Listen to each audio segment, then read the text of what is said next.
ইসলামী আন্দোলন বাংলাদেশ বাগেরহাট জেলা শাখা কর্তৃক আয়োজিত আজকের সম্মেলনে সম্মানিত সভাপতি, জাতির শ্রেষ্ঠ সন্তান, শ্রদ্ধাভাজন ওলামায়ে কেরাম, সর্বস্তরের ইসলাম প্রিয় দেশপ্রেমিক ভাইয়েরা আমার, ইসলামী আন্দোলন বাংলাদেশ কি ও কেন আমরা অনেকেই জানি না। ইসলামী আন্দোলন বাংলাদেশ বিশ্বাস করে শুধু দেশ, দল এবং নেতা পরিবর্তনের মাধ্যমে দেশে শান্তি আসতে পারে না। এ দেশ বারবার পরিবর্তন হয়েছে। এদেশের একসময় শাসক ছিলাম আমরা। পাক ভারত উপমহাদেশ যখন ছিল 750 বছর পর্যন্ত পাক ভারত উপমহাদেশের শাসক ছিল মুসলমান। কিছু মুনাফিকের কারণে ব্রিটিশ 200 বছর এদের শোষণ করেছে। আবার ব্রিটিশদের বিরুদ্ধে প্রথম আন্দোলনের সূচনাও করেছিল মুসলমান। আপনারা অনেকেই জানেন না, 1803 ঈসাই সালে যখন দিল্লি দখল করে জাফরের থেকে, সেই সময়তেই শাহ ওলিউল্লাহ মুহাদ্দিস দেহলভী রহমতুল্লাহ আলাইহির বড় সন্তান শাহ আব্দুল আজিজ সাহেব রহমতুল্লাহ আলাইহি ঘোষণা দিয়েছিলেন, আজকের থেকে পাক ভারত উপমহাদেশ দারুল ইসলাম না দারুল হরব। ওই 1803 ঈসাই সালই ব্রিটিশ হটাও আন্দোলনের সূচনা হয়েছিল। এই দেওবন্দের সন্তানরা ব্রিটিশ হটাও আন্দোলনে কি পরিমাণ জীবন দিয়েছে অগণিত। 80,000 আলম জীবন দিয়েছিল। আপনারা জানেন 1857 ঈসাই সালে যে আজাদি আন্দোলন, সিপাহী বিপ্লবের সূচনা হয়েছিল, সেই সিপাহী বিপ্লবের আজাদি আন্দোলনের নেতা ছিলেন হাজী ইমদাদুল্লাহ মুহাজির মক্কি রহমতুল্লাহ আলাইহি। প্রধান বিচারপতি ছিলেন রশিদ আহমদ গঙ্গুহি রহমতুল্লাহ আলাইহি। সেনাপতি ছিলেন কাসেম নানদুর রহমতুল্লাহ আলাইহি। চাকরি চর থেকে শুরু করে খায়বার পর্যন্ত এমন কোনো গাছ ছিল না যে গাছের মধ্যে একজন আলেমকে ফাঁসিতে ঝুলানো হয়নি। হাজারো জীবনের বিনিময় আমরা ব্রিটিশ থেকে দেশকে মুক্ত করেছিলাম। ভেবেছিলাম এবার আমরা শান্তি পাবো, মুক্তি পাবো, বৈষম্য দূর হবে। কিন্তু ভারতবর্ষের সংখ্যাগরিষ্ঠ মানুষগুলি মুসলমানদের সাথে বৈষম্য করছে, তাদের অধিকার রক্ষা করছে না, সাম্প্রদায়িকতার সৃষ্টি করেছে। মুসলমানরা চিন্তা করছে মুসলমানদের জন্য আলাদা ভূমির প্রয়োজন। যদি আলাদা ভূখণ্ড করতে পারি তাহলে মুসলমান শান্তি পাবে, মুক্তি পাবে, বৈষম্য দূর হবে। আবার মুসলমান 47 আন্দোলন করে পাকিস্তান নামে একটা দেশ গড়ছে। যেই পাকিস্তানের দুইটা অংশ, পশ্চিম পাকিস্তান, পূর্ব পাকিস্তান। পশ্চিম পাকিস্তান এবং পূর্ব পাকিস্তানের মধ্যে ব্যবধান 1700 কিলোমিটার। 1700 কিলোমিটার দূরত্বে দুইটা দেশ একই নামে ভারত থেকে আলাদা হওয়ার পিছনে কারণটা কি ছিল, এইটাই আমার মূল কথা। পশ্চিম পাকিস্তান পূর্ব পাকিস্তানের মধ্যে ব্যবধান কত কিলোমিটার? প্রায় 1700 কিলোমিটার দূরে। ভারত থেকে কেন আলাদা হয়েছিল? ভৌগোলিক কারণ না, ওদের ভৌগোলিক অবস্থা আমাদের ভৌগোলিক অবস্থা সম্পূর্ণ ভিন্ন। ঋতুর কোনো কারণ না, তাদের ঋতু আমাদের ঋতুর সাথে কোনো মেল নাই। ভাষার ভিত্তিতে আলাদা হয় নাই, কারণ তাদের ভাষা উর্দু, আমাদের ভাষা বাংলা। তাই দুইটা দেশ ভারত থেকে কি কারণে আলাদা হয়েছিল এটা মাথার মধ্যে রাখতে হবে। এটা ভুলে গিয়েছি। মূল সমস্যা এখানে, যেই জাতি তার নিজের পরিচয় জানে না, সেই জাতি সব জায়গায় হারবে, জিততে পারবে না। সব জায়গায় হোঁচট খাবে, কোনো জায়গায় বিজয় হতে পারবে না। কেন আলাদা হয়েছিলাম? ঋতুর কারণ নয়, ভাষার কারণ নয়, ভৌগোলিক কারণ নয়, শুধু একটাই কারণ, ওরাও সংখ্যাগরিষ্ঠ মুসলমান, আমরাও সংখ্যাগরিষ্ঠ মুসলমান। 47-এ ধর্মের ভিত্তিতেই দেশ ভাগ হয়েছিল, অন্য কোনো কারণে নয়। মনে রাখতে হবে, দেশ মুসলমানদের দেশ, অন্য কারোর দেশ নয়। দেশ মুসলমানদের অধিকার সবার। বাজার করেছে আমি, বাজার করার অধিকার সবার। প্রতিষ্ঠান করেছে আমি, প্রতিষ্ঠানে পড়ার অধিকার সবার। রাস্তা করেছে আমি, হাঁটার অধিকার সবার। দেশ মুসলমানদের, বসবাস করার অধিকার সবার, কিন্তু স্বীকার করতে হবে দেশ মুসলমানদের, অন্য কারণ না। অধিকার সবার, সেটা ভিন্ন কথা। এই পুকুর কেটেছে আমি, গোসল করার অধিকার সবার। মনে রাখতে হবে দেশ মুসলমানদের। যদি মুসলমানদের দেশ এইটা ভুলে যান, সেখানে হাজারো সমস্যার সৃষ্টি হবে। সেখানেই আসবে সেকুলার, সেখানেই আসবে ডেমোক্রেসি, সেখানেই আসবে সোশ্যালিজম, সেখানেই আসবে কমিউনিজম, সেখানে হাজারো হাজারো মত নীতি আদর্শ আসবে। কিন্তু আপনার আমার মাথা যতক্ষণ থাকবে এদেশ মুসলমানদের, তখন অন্য কোনো নীতি আদর্শ এখানে স্থানই পাবে না। ভেবেছিলাম মুসলমানদের জন্য আলাদা ভূখণ্ড হলি বৈষম্য দূর হবে, মানুষ শান্তি পাবে, মুক্তি পাবে। কিন্তু না, আমরা কি দেখলাম, পশ্চিম পাকিস্তানের মানুষগুলি পূর্ব পাকিস্তানের মানুষের সাথে বৈষম্য করছে, বৈষম্য রক্ষা করছে না, তারা বৈষম্য করছে। আমরা আবার আন্দোলন করলাম ৭১। আমাদের স্লোগান কি ছিল? সাম্য, মানবিক মর্যাদা, সামাজিক ন্যায় বিচার। আপনি কি জানেন ৭১ স্লোগান কি ছিল? ৮০% মানুষ জানে না, ৯২% মুসলমান মানুষ জানে না। সেখানে নন সাম্প্রদায়িক কোনো কথাই ছিল না। ৭১ স্বাধীনতার পিছনে 3টে স্লোগান ছিল: সাম্য, মানবিক মর্যাদা, সামাজিক ন্যায় বিচার। আমরা সবাই সমান, এদেশের যারা নাগরিক সবার অধিকার সমান। জেলে, কামার, মজদুর, ঋষি, তাঁতি, পুরুষ, মহিলা, মুসলমান, হিন্দু, বৌদ্ধ, খ্রিস্টান, যারা এদেশের নাগরিক হবে প্রত্যেকের অধিকার সমান। চিকিৎসার অধিকার, বলেন, চিকিৎসার অধিকার সমান, বাসস্থানের অধিকার, বস্ত্রের অধিকার, খাদ্যের অধিকার, সব কিছু সাম্যতা চাই। সব জায়গায় সাম্যতা চাই। চাকরির মধ্যে সাম্যতা চাই, হাঁটার মধ্যে সাম্যতা চাই, চলার মধ্যে সাম্যতা চাই, খাদ্যের মধ্যে সাম্যতা চাই, বস্ত্রের মধ্যে সাম্যতা চাই, চিকিৎসার মধ্যে সাম্যতা চাই। আমরা সাম্যতা চাই। কিন্তু আমরা কি দেখেছি? তারা সাম্যতা রক্ষা করছে না। আজকে আশরাফুল মাখলুকাতের মর্যাদা নেই, এর জন্য মানবিক মর্যাদা।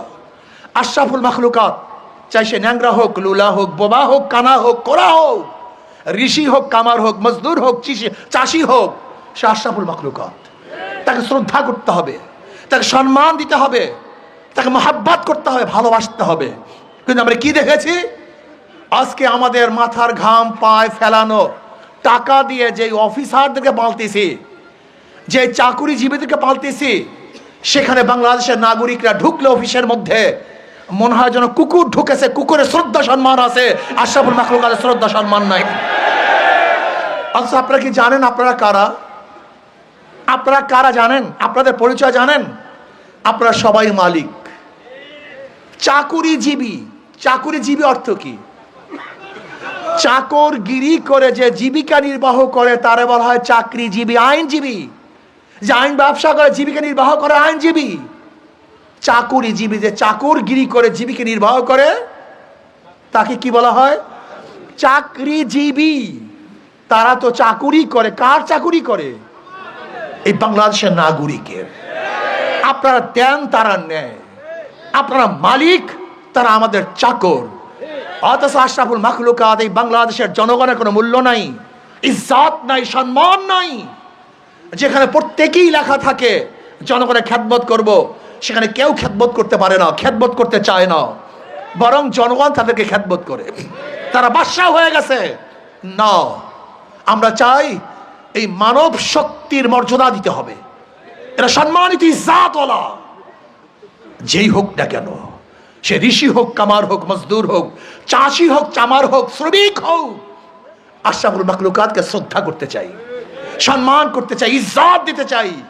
বিশ্বাস করেন, আমার মনে চায় বাংলাদেশের প্রত্যেক নাগরিক যখন সম্মানিত হবে, ইজ্জতওয়ালা হবে, তখনই আমাদের আন্দোলন সাকসেস হবে, আমাদের আন্দোলন কামিয়াব হবে।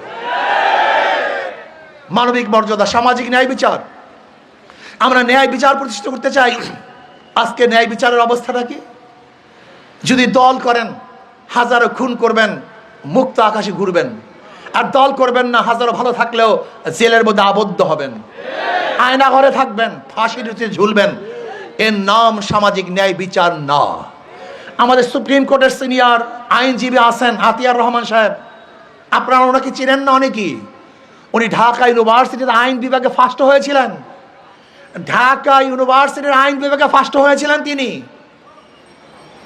অনেক বড় আইনজীবী। ওনাকেই প্রশ্ন করুন, যখন দল চলে যায় তখন যেই দলের লোক জেলে ছিল সব বের হয়ে যায়, যাদের বিরোধী লোক ছিল সবাই বের হয়ে যায়, আর যখন ক্ষমতার থেকে চলে যায় ওই সরকারি দলের সমস্ত লোক জেলের মধ্যে ঢুকে। এটার নাম আইন? এর নাম আইন? এটা তো আইন না।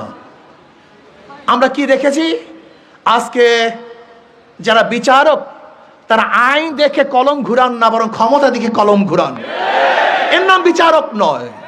আমাকে বলুন তো, যারা কোর্টে অনুপস্থিত তাদেরকে আপনি জামিন দেন, তাদেরকে আপনি খালাস দেন, আপনি বলেন কোন আইনে আছে? সুপ্রিম কোর্টের একজন আইনজীবী সাহেব। আমার সাংবাদিক বন্ধুরা, যদি কারোর বিরুদ্ধে সাজা হয়ে যায় তাহলে সেই ব্যক্তি উপস্থিত হওয়ার আগে সাজা মওকুফ হয় কিভাবে? এই আইন আমাকে দেখান বাংলাদেশের ল। কিন্তু আমরা কি দেখছি? সরকার পরিবর্তন হওয়ার সাথে সাথে যারা অনুপস্থিত তাদেরও খালাস। আজীব এক দেশ। আমরা কি দেখেছি? সরকার পরিবর্তন হওয়ার সাথে সাথে সুপ্রিম কোর্টের চিফ জাস্টিস খালাস হয়ে গেছে, সেও নেই। আমরা কি দেখেছি? সরকার পরিবর্তন, আইজি তিনিও পরিবর্তন, সরকার পরিবর্তন, সিআইডি প্রধান পরিবর্তন, ডিজিএফ এর প্রধান তিনিও পরিবর্তন। আমরা কি দেখেছি? সরকার যাওয়ার সাথে সাথে বাইতুল মোকাররমে ইমাম সাহেবও নেই, তিনিও নেই। আপনি বুঝতে পেরেছেন দেশ প্রশাসনের অবস্থাটা কি, কোন জায়গায় বুঝছেন? যারা ক্ষমতা আসবে চিন্তা করতেছে, মনে মনে কলা খাচ্ছে যে ক্ষমতায় যাব। আমি আপনাদেরকে বলতে চাই, ক্ষমতা যাওয়ার আগে যেই কারবার করেছেন, ক্ষমতা যাওয়ার পরে কি করবেন আল্লাহ পাকই ভালো জানে। এখনো ক্ষমতা যেতে পারেন নাই, যাবেন ভাবছেন, এর মধ্যে সব দখল করে ফেলছেন। আইনজীবীদের হাতের মধ্যে নিজেদের লাগাম লাগিয়ে দিয়েছেন। আইনজীবীরা এখন নিজেদের অনুযায়ী, আইন অনুযায়ী কথা বলতে পারে না। বিচারকরা নিজের অনুযায়ী রায় প্রদান করতে পারে না। যদি ক্ষমতায় যান তখন কি করবেন আল্লাহ পাকই ভালো জানে। জাহিন আল্লাহ, তুমি কি করো? সব জায়গায় চাঁদাবাজি, মাস্তানি, গুন্ডামি, বদমাশি, দখলদারি, খুন খারাপি। ক্ষমতায় যাওয়ার আগেই স্বামীকে বেঁধে রেখে স্ত্রীকে হত্যা করা হয়, স্ত্রীকে ধর্ষণ করা হয়েছে। ক্ষমতা যাওয়ার আগে অবস্থাটা কি? বগুড়ায় দেখেছেন, এক বিএনপির লোক মেয়েকে বিবাহ করার প্রস্তাব দিয়েছে, কিন্তু বাবা রাজি নন। সেই মেয়ের সামনে বাবাকে হত্যা করা হয়েছে। তজুমুদ্দিনে দেখেছেন, ভোলা তজুমুদ্দিনে চাঁদা চাওয়ার পরে চাঁদা না দেওয়ার কারণে স্বামীকে বেঁধে রেখে দলবদ্ধভাবে স্ত্রীকে ধর্ষণ করেছে। আরো ভোট দেন, দল করেন, সামনের করা করেন। আপনারা দেখেছেন ঢাকায় নিজেদের দলের লোককে চাঁদা না দেওয়ার কারণে পাথর দিয়ে হত্যা করা হয়েছে। আপনারা কি দেখেছেন? বস্তুনিষ্ঠ সংবাদ পরিবেশন করার কারণে এই সাংবাদিকদেরকে গাজীপুরে মাথা ইট দিয়ে থেতলিয়ে দেওয়া হয়েছে। কয়েকদিন আগে দেখেছেন বিভিন্ন জায়গায় সাংবাদিক অ্যাসাল্ট করা হয়েছে। সত্য কথা কেন বলো? আমি চুরি করব, চাঁদাবাজি করব, বলবা কেন? আমরা যখন চাঁদাবাজির বিরুদ্ধে কথা বলা শুরু করেছি তখন আমাদের বিরুদ্ধে স্লোগান উঠছে, নেশা খায়, মিথ্যা কয়, পীর সাহেব চর্ম নেই। কোথায় নেশা খেলাম? কি মিথ্যা বললাম? একটা প্রমাণ দেখিয়ে দাও। একটা, দুইটা না। চরমনায় পীর সাহেব স্টেজে বসে মিথ্যা কথা বলছে, একটা প্রমাণ দেখিয়ে দাও। যে চরমনায় পীর সাহেবের কাছে এসে হাজারো নেশাখোর তারা নেশা ছেড়ে দিয়েছে, হাজারো গাঁজাখোর কলকে ভেঙে ফেলেছে, হাজারো মদখোর মদের পিতা বোতলকে ভেঙে চুরমার করে ফেলেছে, হাজারো গুন্ডা বদমাশ ডাকাতরা আল্লাহর ওলি হয়ে গেছে। তাদের বিরুদ্ধে স্লোগান দাও, নেশা খায়, মিথ্যা বলে, পীর সাহেব চর্ব নেই। সময় আসতেছে গজবের, ছেড়ে দেন না। আশ্চর্য বিষয়, আজকে বিএনপির অবস্থা বক্তৃতা দেখলে আমরা নাকি চরের দল, আমরা নাকি ভণ্ড। পীর সাহেব চরমনার মাধ্যমে হাজারো ভণ্ড লোক হেদায়েত পেয়েছে। আশা করি ইনশাআল্লাহ এই কাফেলার মাধ্যমে তোমাদেরকে হেদায়েত করা হবে ইনশাআল্লাহ। সে সময় আসতেছে ইনশাআল্লাহ, অপেক্ষা করো।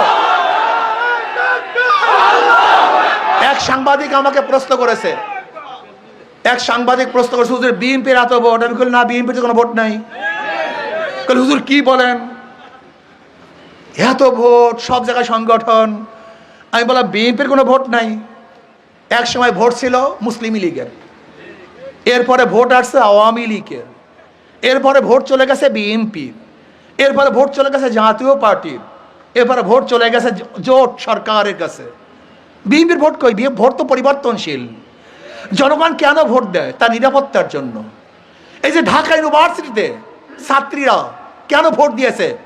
সবাই কি সেই দল করে? না, সবাই সেই দল করে না, নিরাপত্তার জন্য ভোট দিয়েছে। ঢাকা ইউনিভার্সিটি নির্বাচনে হারছে কারা?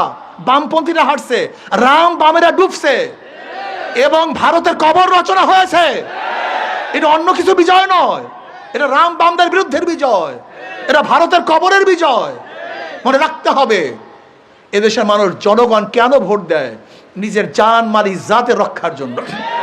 আমাকে অনেকেই প্রশ্ন করে, হুজুর আওয়ামী লীগের নেতারা পলায়ন করেছে, কিন্তু অনেক ভোটাররা তো পালায় নাই, তাদের ভোট কোথায় যাবে?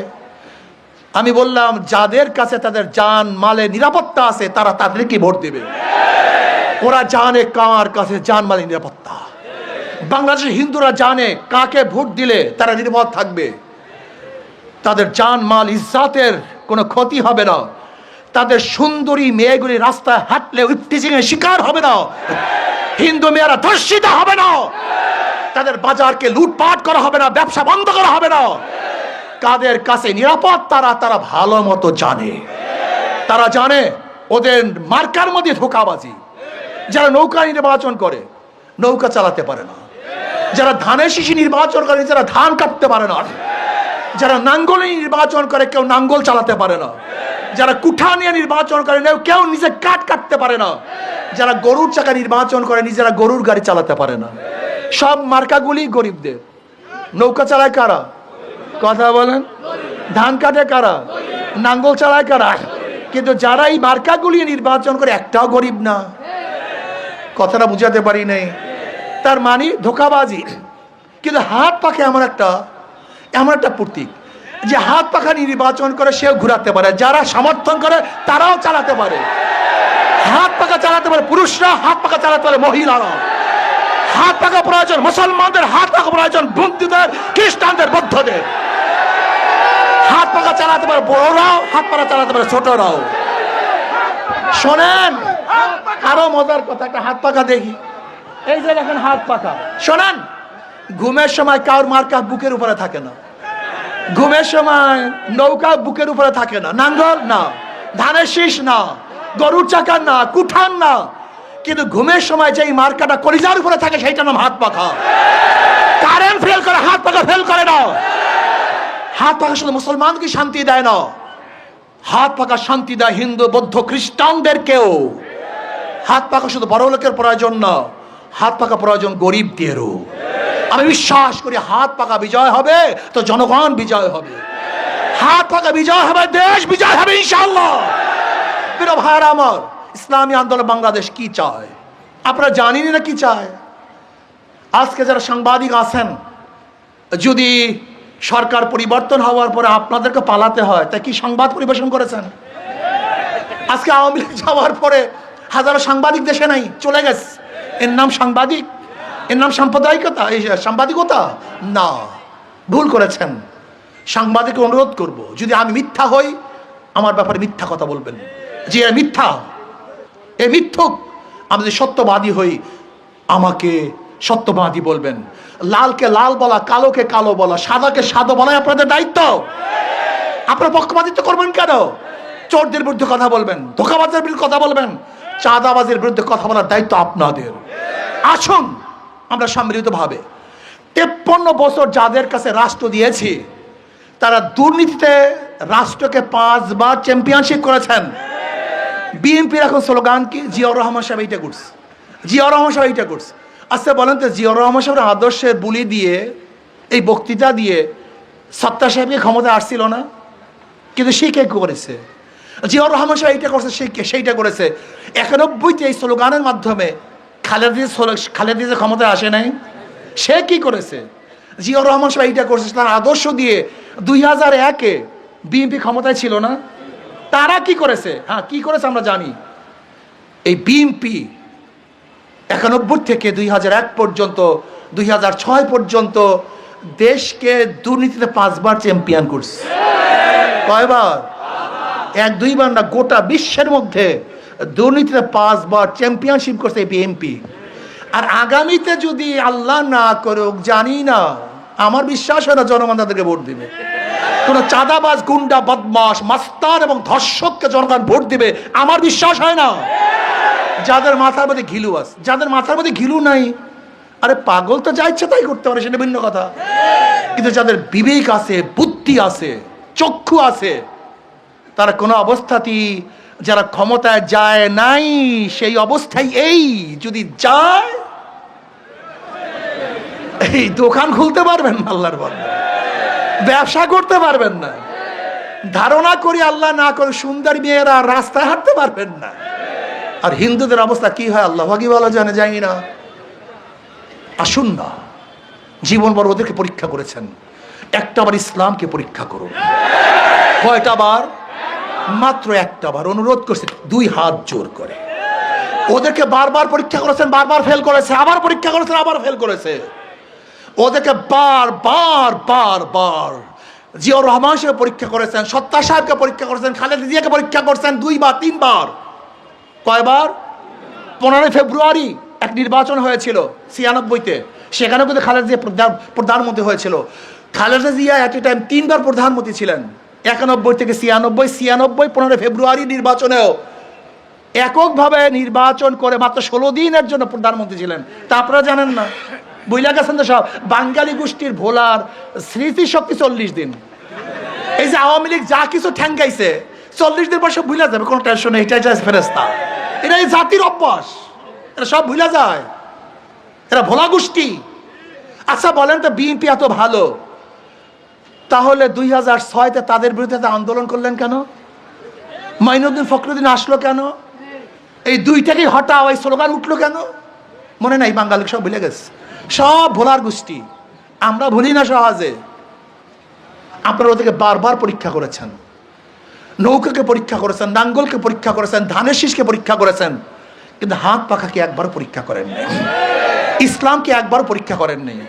আমি অনুরোধ করব, একটা বারের জন্য ইসলামকে পরীক্ষা করুন, হাত পাখাকে পরীক্ষা করুন। যদি ফেল করি, দ্বিতীয়বার পরীক্ষা হলেই ঢুকবো না, পরীক্ষা দিতে আসবোই না ইনশাআল্লাহ। ইসলাম কোনোদিন ফেল করা পার্টি না।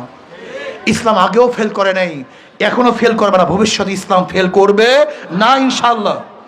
আগামীতে একটা বারের জন্য ইসলামকে ক্ষমতায় নেওয়ার জন্য সবাই চেষ্টা করবেন তো ইনশাআল্লাহ? আস্তে কয় করবেন তো ইনশাআল্লাহ? কারা কারা রাজি? 2 হাত তুলে নারায়ে তাকবীর, নারায়ে তাকবীর। প্রিয় ভাইরা আমার শেষ কথা, আমার কাজ কি, আপনার কাজ কি? আপনারা যে কাজ, আমার একই কাজ। এখন থেকে দাওয়াত আমাদের বাগেরহাট। শোনেন, একটা কথা বলতে হয়, আমি নির্বাচন কমিশনকে বলবো, আপনি যেইভাবে ভাগ করেছেন, এই অঞ্চলের জনগণ এইভাবে ভাগ চায় না। আর আপনি ভাগ করেছেন জনগণের স্বার্থের জন্য। যেখানে জনগণের স্বার্থ বিপন্ন হবে, সেই ভাগ কোনো অবস্থাতেই ঠিক হবে না। কাজে জনগণ যেইভাবে ভাগ চায়, সিটের ভাগগুলি সেইভাবে ভাগ করতে হবে। বিগত 4 সিট যেইভাবে ছিল, সেই অনুযায়ী আমাদের প্রার্থী হলো 1 নম্বরে কই কাগজটা কই, হলো আমাদের মুজিবুর রহমান শামীম সাহেব। আসেন, শেখ মুজিবুর রহমান শামীম সাহেব, সাবেক সফল উপজেলা চেয়ারম্যান, আল্লাহ এনাকে কবুল করে নেন। 2, আলহা Sheikh Atiar Rahman advocate, senior advocate. উনি অনেক জায়গার সভাপতি ছিলেন, অনেক উপর দায়িত্ব পালন করেছেন। চেহারা না যেন মনে হয় যেন ডাইরেক্ট ফেরেস্তার মতো, কথা ঠিক না? কি ভাবছেন এই সমস্ত লোকগুলি যদি সংসদে যায়, সেই সংসদটা একদিন ফেরেশতাতুল্য সংসদ হবে, জান্নাতের বাগিচা হবে ইনশাআল্লাহ। চোর মুক্ত সংসদ হবে, ডাকাত ধর্ষক মুক্ত সংসদ হবে, এবং দেশের কল্যাণমূলক সংসদ হবে। আমাদের জানেন, আমাদের বাগেরহাট 3 থেকে অধ্যক্ষ শেখ জিল্লুর রহমান বহুত বড় শিক্ষিত, ইনশাআল্লাহ উনি নির্বাচন করবেন। আর বাগেরহাট 4 থেকে আমাদের জনপ্রিয় বক্তা, সবাই তাকে চেনেন, হযরত মাওলানা ওমর ফারুক নূরি সাহেব, আল্লাহ সবাইকে কবুল করে নেন। আর আমরা চেষ্টা করতেছি এখন সংসদীয় আসনগুলি আগের মতোই করার জন্য। এরপর আমি বলবো, যারা যাদের দায়িত্ব দেওয়া আছে, সমস্ত দায়িত্বশীল আপনাদের স্ব এরিয়ার মধ্যে আপনারা কাজ করবেন, সর্বোচ্চ কাজ করবেন। আর যদি ইনশাআল্লাহ আগামীতে সম্মিলিত ইসলামী জোটগুলি ঐক্যবদ্ধভাবে যদি একটা বাক্স দিতে পারি, তাহলে শিয়ালরা এই দেশ থেকে পালাতে বাধ্য হবে। আল্লাহ আমাদের সবাইকে কবুল করে নেন। আল্লাহ।